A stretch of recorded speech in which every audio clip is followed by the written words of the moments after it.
The USSR was notably the second nation to build and detonate nuclear weapons, with them following the United States by 4 years. But given the devastation that the USSR had suffered during the Second World War, how did it build such an expensive weapon? How did the Soviet Union get its first nukes? So, as most of you will know, the idea of splitting the atom and making nuclear weapons was not a new one as of 1945. The problem was that the process would be incredibly expensive, and the USSR didn't exactly have a lot of spare change. As such, no nuclear program would begin in earnest until the Germans were defeated. But that doesn't mean that the Soviets weren't on the lookout for other nations trying to build the bomb. And it didn't take long for the USSR to work out that the Americans were trying to build one. The first way they learned was that American scientists stopped publishing papers on nuclear topics. And the second way was good old-fashioned espionage, notably via the British delegation to the American nuclear project who would report back to Moscow. So it's that simple, right? The Soviets simply stole all of the details from the Americans and reverse-engineered the bomb 4 years later.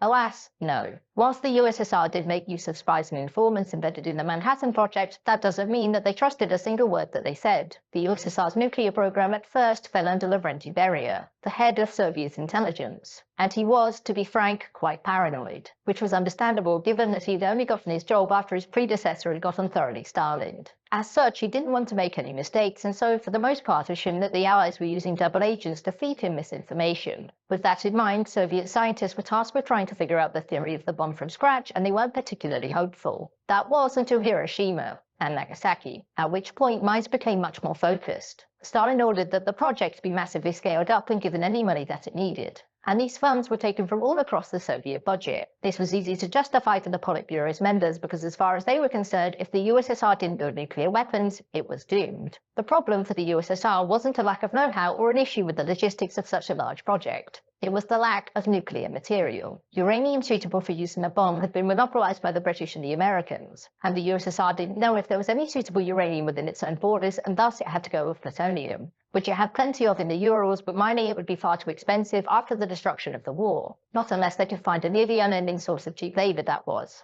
Oh, wait.